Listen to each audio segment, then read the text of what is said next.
அறிவில்லாத மனுஷன் எப்படி இருக்கானா? அழிந்து போகிற மிருகத்திற்கொப்பாக இருக்கிறான். ஆண்டவர் ஏன் ஆத்துமா அறிவில்லாம இருக்கிறது நல்லதில்லைன்னு சொன்ன? ஆண்டவர் சொன்ன காரியம், நீ அறிவில்லாதவனா இருந்தா மனுஷனா வாழ மாட்டேன். காலு 2 தான் இருக்கும், ஆனா சுபாவம் எரும மாடு மாதிரி இருக்கும். யா அல்லேலூயா, இல்லையா? ஆளுதான் தோத்திரம் இல்லையா? ஆதார் கார்டு இருக்கும், ஆனா காட்டில் வாழ வேண்டியவனா இருக்கும். அறிவில்லாத மனுஷன் அழிந்து போகிற மிருகத்திற்கு சமானமாக இருப்பான்.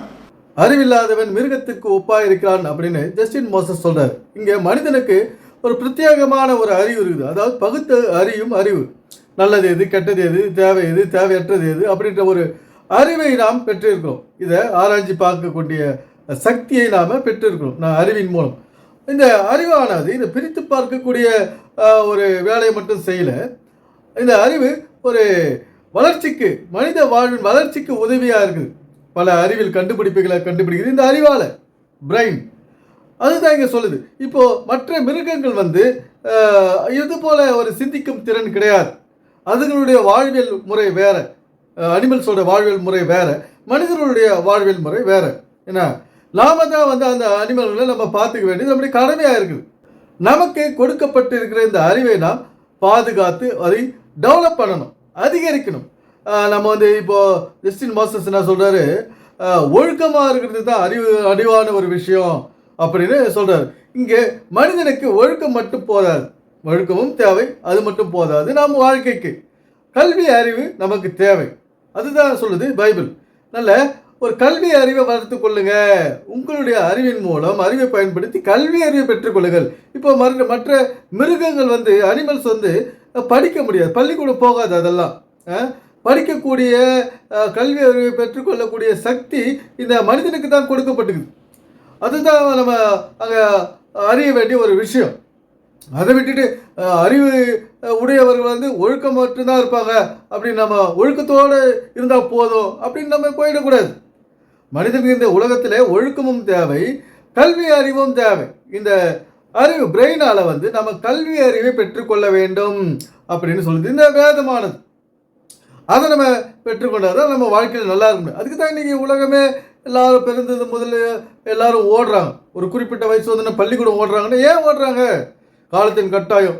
இந்த உலகத்திலே நாம் கல்வி கற்க வேண்டும் என்ற ஒரு காலத்தின் கட்டாயம். அதை நாம் பெற்றுக்கொண்டே ஆக வேண்டும். அதுக்குண்டான முயற்சி தான் நம்ம வீட்லேயும் சரி வெளியிலையும் சரி அதை எடுக்கணும். அந்த வேலையை தான் நம்ம செய்யணும். அதை விட்டுட்டு ஜஸ்டின் மோசஸ் சொல்கிற மாதிரி ஒழுக்கமாக இருந்தால் மட்டும் போதும்னு சில பேர் காலத்தையும் கழிச்சிட்டாங்க. படிப்புக்கு கூட முக்கியத்துவம் கொடுத்து கிடையாது.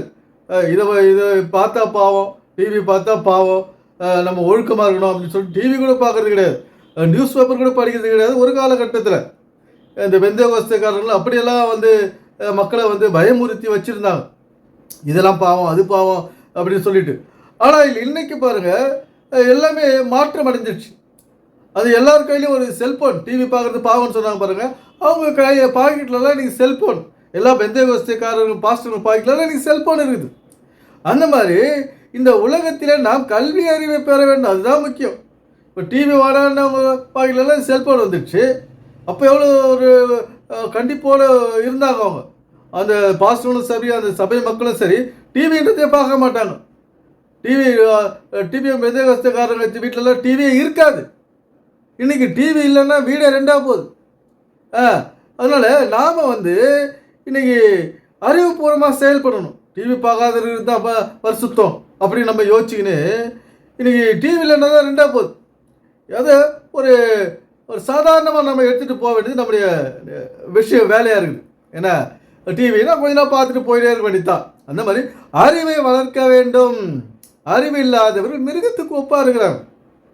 படித்தா தாங்க நமக்கு இந்த உலகத்தில் பழைப்பு அப்படின்னு இருக்குது விஷயம். நம்ம அந்த கல்விக்கு முக்கியத்துவம் கொடுக்காத ஒழுக்கு மட்டும்தான் போதுங்க.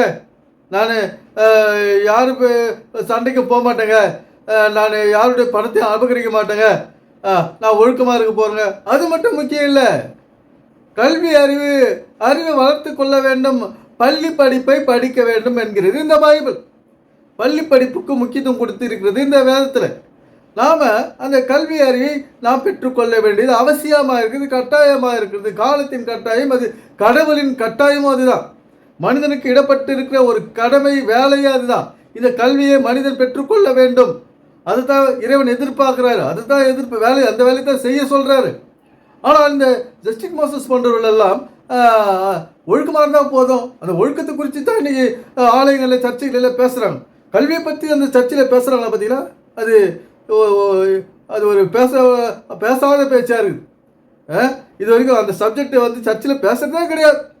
கல்வி முக்கியத்துவம் படுத்தி பேசுகிறதே கிடையாது. அது நம்ம வந்து கடமை, கடவுள் நமக்கு கொடுத்துக்கிற கிஃப்ட், அது கிரைஸ்ட் நமக்கு கொடுத்துருக்கிற கிஃப்ட் இந்த கல்வி. அதை நம்ம பெற்றுக்கொள்ள வேண்டும், அதில் அக்கறையாக இருங்க, கண்ணுங்கருத்தமாக இருங்க அப்படின்னு ஒரு அட்வைஸ் பண்ணுறது கிடையாது. இப்போ பாலத்தினர் பெரிய பெரிய மீட்டிங்கெல்லாம் போகிறாரு, 50,000 60,000 பேர் வராங்க, பெரிய சேர், நிறைய சேர், லைட்டு, பெரிய மேடை.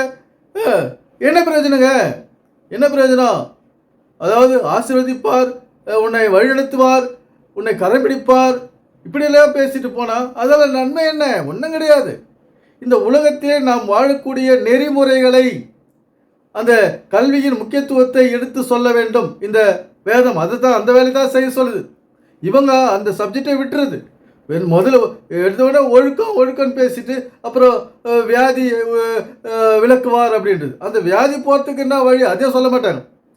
இப்படி நாம் இந்த உலகத்திலே அறிவாகவும் ஆரோக்கியமாகவும் இருக்க வேண்டியது இறை நோக்கமாக இருக்குது. அதனால் நாம் வந்து ஜஸ்டின் மோசஸ் போன்றவர்களுடைய பேச்சை கேட்டு நாம் தயங்கி நின்று விடாமல் நம்முடைய வாழ்க்கையை நாம் மேற்கொண்டு எடுத்து சென்று கொண்டே இருக்கணும் நண்பர்களே.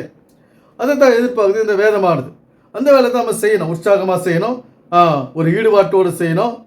நம்முடைய தலைமுறையும் பிள்ளைகளையும் சந்ததியினரையும் அந்த உடல் வலிமையோடும் அறிவோடும் நாம் வளர்க்க வேண்டும். கல்வி அறிவோடும் வளர்க்கணும்.